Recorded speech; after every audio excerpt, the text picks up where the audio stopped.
শীতের শুরুতেই আরও একবার বেরিয়ে পড়েছিলাম নতুন খাদ্য সফরে। আমার এবারের রোড ট্রিপের গন্তব্য ছিল বোলপুর।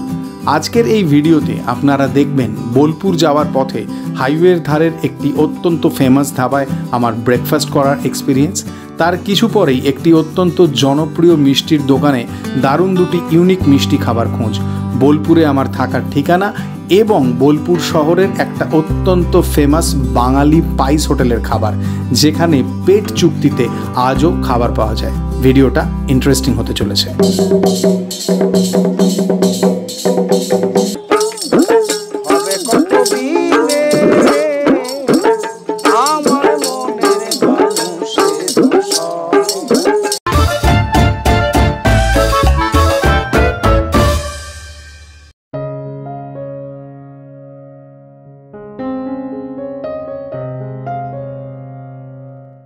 ন্যাশনাল হাইওয়ে নম্বর 19 দুর্গাপুর এক্সপ্রেসওয়ের ওপর দিয়ে গাড়ি করে চলেছি।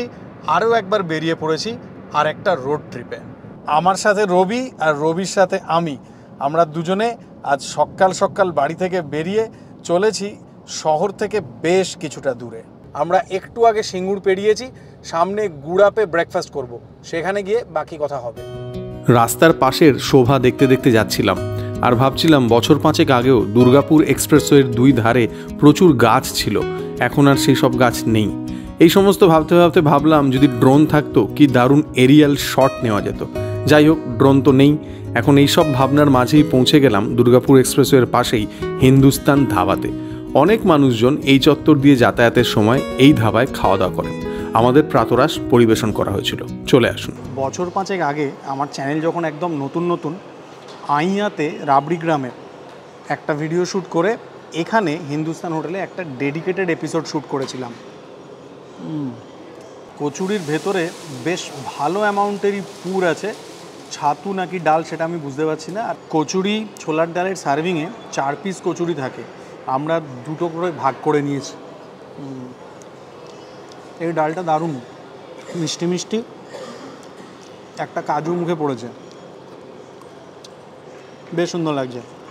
সকাল সকাল গরম গরম কচুরি সাথে ছোলার ডাল যতটা আনন্দদায়ক হতে পারে ঠিক ততটাই। এরপরে আলুর পরোটা খাবো আর তারপরে চা। কোনো পাঞ্জাবি ধাবায় সকালে জলখাবারের জন্য এলে আলুর পরোটা আমার কাছে একটা মাস্ট হ্যাভ আইটেম। এখানেও গরম গরম দিয়েছে। কসুরি মেথির সুন্দর সুগন্ধ আসছে, যেই মুহূর্তে আলুর পরোটাটা দিয়ে গেল সেই মুহূর্তে একদম গরমা গরম, আর ভেতরে এই হচ্ছে পুর। একটা জিনিস আমার বেস্ট লেগেছে এখানে, যে টক দই আচার এই সমস্ত কিছু দিয়ে পরিবেশন করা হয়নি, আলাদা করে এই কাবুলি চানা ছোলে দেওয়া হয়েছে। গোটা ধনে জিরে এই সব কিছুর ফ্লেভার আছে ফাটাফাটি। আর একদম গরম গরম সদ্য তৈরি হওয়া তরকারির ডাল এই সব কিছু। এই ছোলেটার মধ্যে আমচুর বা ওই জাতীয় একটা কোনো কিছু টক ভাব আছে, দারুণ সুন্দর, একে অপরকে কমপ্লিমেন্ট করছে। সাথেই সিরকেওয়ালা পেঁয়াজ। প্রথমে তো 2টো কচুরি খেলাম ক্যামেরার পিছনে। আমি তো ক্যামেরার পিছনেই খাই, ক্যামেরার সামনে পরোটাটা খাও। ক্যামেরার সামনে এই পরোটা খাচ্ছি, কিন্তু পরোটা ভালো। আর অন্য জায়গায় দেখেছি এই পরোটার সঙ্গে টক দই বা অনেক কিছু দেয়, কিন্তু এখানে দেখছি চানা মশলার একটা দিয়েছে, বেশ টকটা সুন্দর, ভালো। চলো এনজয় করো। একটু আগে যা যা খেলাম সেই সব কিছু ধুয়ে যাবে এই গরম গরম চায়ে।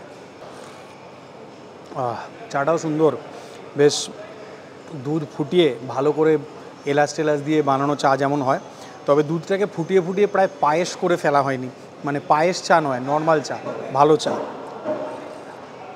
আর এই সব কিছু মিলিয়ে আজকে এখানে আমাদের বিল হলো 213 টাকা। ফোনপে দিয়ে পেমেন্ট করব, চা ফিনিশ করব, তারপরে আগে এগিয়ে যাব। দেখা হচ্ছে রাস্তায় বেরিয়ে। ভরপেট ব্রেকফাস্ট করার পরে মনটা একদম খুশ হয়ে গিয়েছিল। রাস্তার শোভা দেখতে দেখতে যাচ্ছিলাম, শক্তিগড় ছেড়ে চললাম, রাস্তার দুপাশে ল্যাংচার দোকান। এইবারে আপনাদেরকে অফিসিয়ালি জানানো উচিত যে আমরা এই রোড ট্রিপে কোথায় চলেছি। আমরা যাচ্ছি কিন্তু বোলপুর শান্তিনিকেতন। 2 কি 3টে এপিসোড বোলপুর শান্তিনিকেতনের ইউটিউবে আসবে। স্টে টিউনড, মনটা খেতে খেতে দেখা হবে। মেন রোড ছেড়ে একটা ছোট্ট ডিটোর নিয়ে গ্রামের মধ্যে দিয়ে যাচ্ছিলাম, আর গ্রাম বাংলার এই রূপ দেখতে দারুণ লাগছিল। আপাতত গন্তব্য হচ্ছে বড় চৌমাথা। বড় চৌমাথায় গিয়ে মন্ডা খাবো এবং সেই এক্সপিরিয়েন্স আপনাদের সাথে শেয়ার করব। এই জায়গাটার নাম হচ্ছে বড় চৌমাথা। এই দিক থেকে আমরা এলাম বর্ধমান ক্রস করে, এই দিকে যাব গুসকরা হয়ে বোলপুর, মাঝখানে বড় চৌমাথায় একটা হল্ট, এই অন্নপূর্ণা মিষ্টান্ন ভাণ্ডারে। এখানে আমি এর আগেও এসেছি। এনাদের সিগনেচার মিষ্টি হচ্ছে মন্ডা, সেইটাই খাবো এবং তার তৈরির কলা কৌশল দেখাবো আপনাদের। অন্নপূর্ণা মিষ্টান্ন ভাণ্ডার খুবই জনপ্রিয় একটি দোকান। প্রথমেই নজরও এলো গরম গরমই রসগোল্লার দিকে, আর এই দেখুন মন্ডা তৈরি হচ্ছে। মন্ডা এই মিষ্টিটা আজ থেকে প্রায় 200 বছর আগে শ্রী গোপাল পাল নামে এক ভদ্রলোক ময়মনসিংহ জেলার মুক্তাগাছায় প্রথম তৈরি করেছিলেন। তারপরে এই মিষ্টি ট্রাভেল করে, আর এই দোকানের মন্ডা এই এলাকায় বিরাট জনপ্রিয়। আর শুধু মন্ডা নয়, এখানে সীতাভোগ, মিহিদানা সব কিছু পাওয়া যায়। পাশেই গরম গরম কচুরি রেডি হচ্ছিল। না না না, কচুরির তেলটা দেখবেন না, শুধু কচুরিটা দেখলে লোভনীয় লাগবে, এইটুকু বলতে পারি। এখানে দেখুন ছানার সাথে চিনি গুড় মিশিয়ে মন্ডার জন্য জাল দেওয়া হচ্ছে। আর এই হচ্ছে ছানার পায়েস, এটাও বেশ জনপ্রিয়। সব মিলিয়ে দোকানটা বেশ জমজমাট ছিল। অ্যারাউন্ড প্রায় 2 বছর আগে আমি এখানকার মন্ডা ফিচার করে গোলশ্রীতে গিয়েছিলাম সুরুচি বিরিয়ানি খেতে। কেন বললাম এই কথাটা, মনে হয় ওই ভিডিওগুলো খুব একটা বেশি মানুষজন দেখেননি। ওইগুলো আমার বর্ধমানের যত এপিসোড ছিল তার মধ্যে ছিল। এগুলো হচ্ছে 10 টাকা দামের মন্ডা, সদ্য পাক দিয়ে এসেছে। এই দেখুন এখনও নরম আছে, একটু পরে যখন আরও ঠান্ডা হবে তখন শক্ত হয়ে যাবে। গুড় এবং চিনি মিশিয়ে বানানো হয়। একটা দানাদার টেক্সচার আছে, বুঝেছেন, এবং মিষ্টির ভাবটা একটু বেশি। এটা ছানার গোল্লার থেকে কিন্তু অনেকটা আলাদা, বা মাখা সন্দেশের থেকে, তার কারণ ওই দানাদার টেক্সচারটা, আর মিষ্টির ভাবটা একটু বেশি। বেশ সুন্দর খেতে। ছানাকে অনেকক্ষণ ধরে পাক দেওয়া হয় গুড় এবং চিনি দিয়ে, তার ফলে একটা দানাদার টেক্সচার, দারুণ। একটু চড়ার দিকে মিষ্টিটা, তবে খেতে জম্পে, এটুকু বলতে পারি। এবারে ছানার পায়েস, এটা অল্প অল্প গরম আছে, সদ্যই রেডি হয়েছে। 25 টাকা দাম এই ছানার পায়েসের। বাহ, এটা মনে হয় হালকা ভ্যানিলা বা ওই জাতীয় কোনো এসেন্স আছে, সুন্দর। এটা সদ্যই রেডি হয়েছে, কারণ এখনও এর মধ্যে একটা গরম গরম ব্যাপার আছে।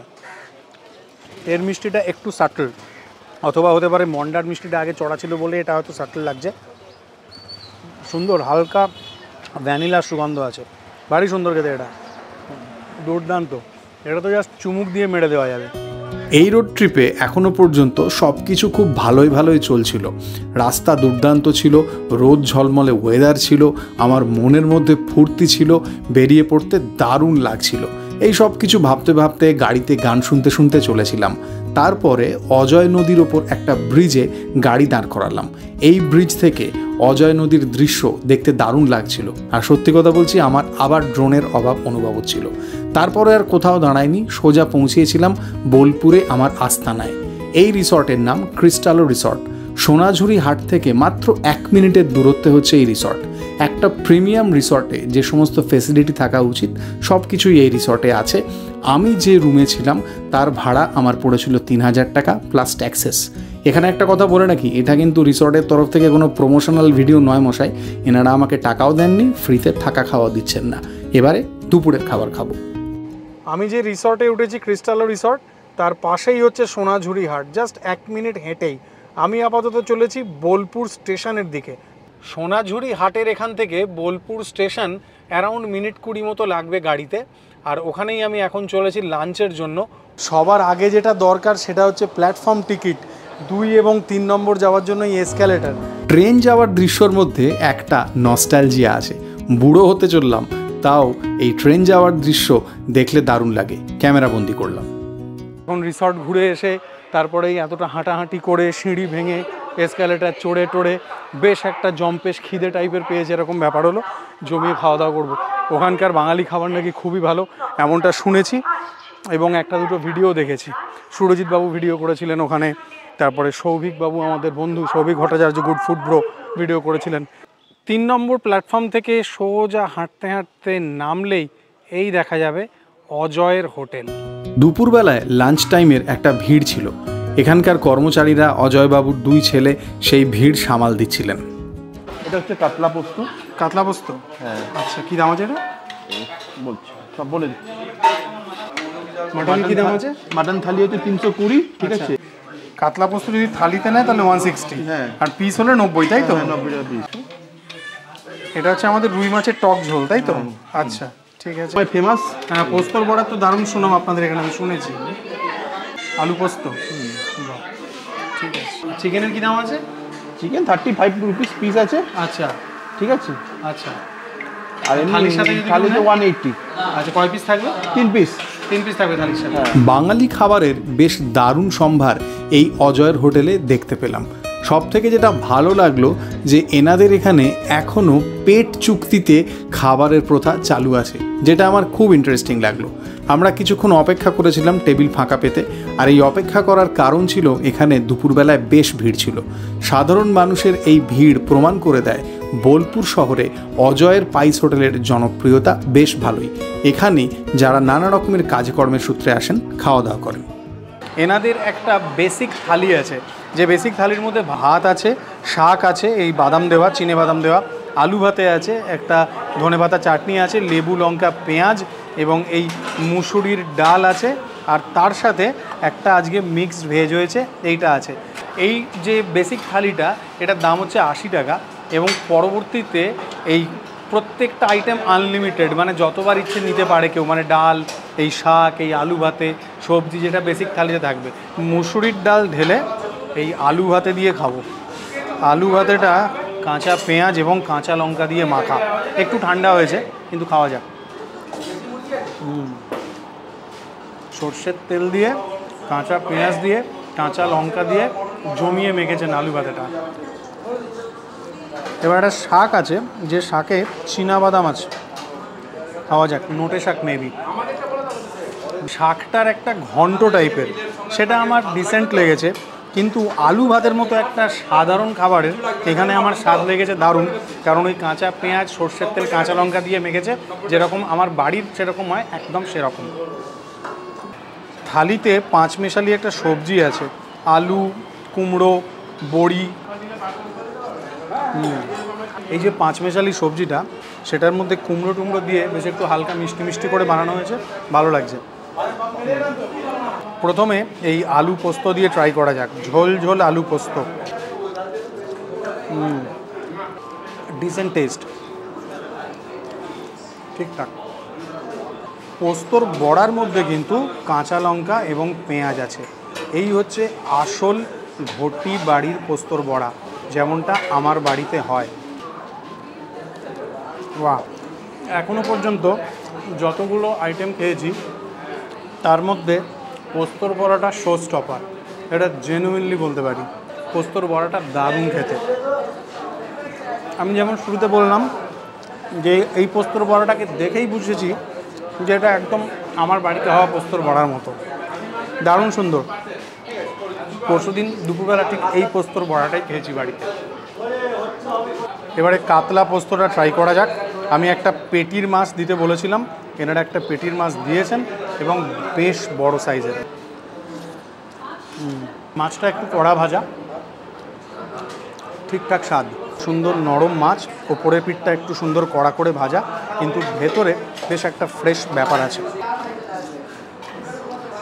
এবারে মাটনটা ট্রাই করা যাক। মাটনের ঝোলটা দেখেই তো মনে হচ্ছে একদম রবিবারের ঝোল। ঝোল দিয়ে, ভাত দিয়ে, একটু আলু ভেঙে তারপরে খাওয়া যাক। এই ঝোলের মধ্যে খাসির মাংসের যে নিজস্ব স্বাদ এবং সুগন্ধ হয় সেটা আছে, একটা ঝাঁঝ ঝাঁঝ ঝালও আছে, একটা চিচ্চিরে গুঁড়ো লঙ্কা, কাঁচা লঙ্কার মেশানো যেরকম ঝাল হয় সেরকম। খাসির মাংসের সুন্দর স্বাদ গন্ধ। মাংসের একটা নলির দিকের পিস পেয়েছি, আহা, মাংস একদম সুন্দর সুসিদ্ধ। আমার মনে হয় এগুলো দেশি খাসি, কারণ এতে চর্বির ভাবটা কম আছে। একদম ওয়েল টেন্ডার মিট। ঝোলের স্বাদটাও বেশ সুন্দর, ডিসেন্টের এক ধাপ ওপরে। সেই ঝোলে মাংসর সুগন্ধ আছে, একটা চিচ্চিরে ঝাল ঝাল ব্যাপার আছে। ওভারঅল আমার টেস্টফুল মনে হয়েছে। Good one, genuinely good one. দুজনের পেট এবং মন ভরে খেতে অজয়ের হোটেলে সেদিন আমাদের খরচ হয়েছিল 600 টাকা। ফোনপে করে সেই বিল মিটিয়ে আমরা চলে গিয়েছিলাম সোনাঝুরি হাটে।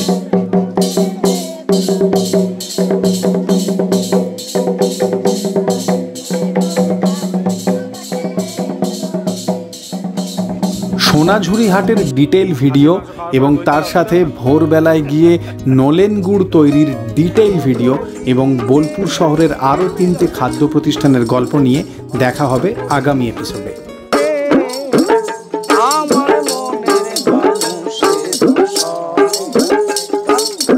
আমি গান গাই না, আমি গান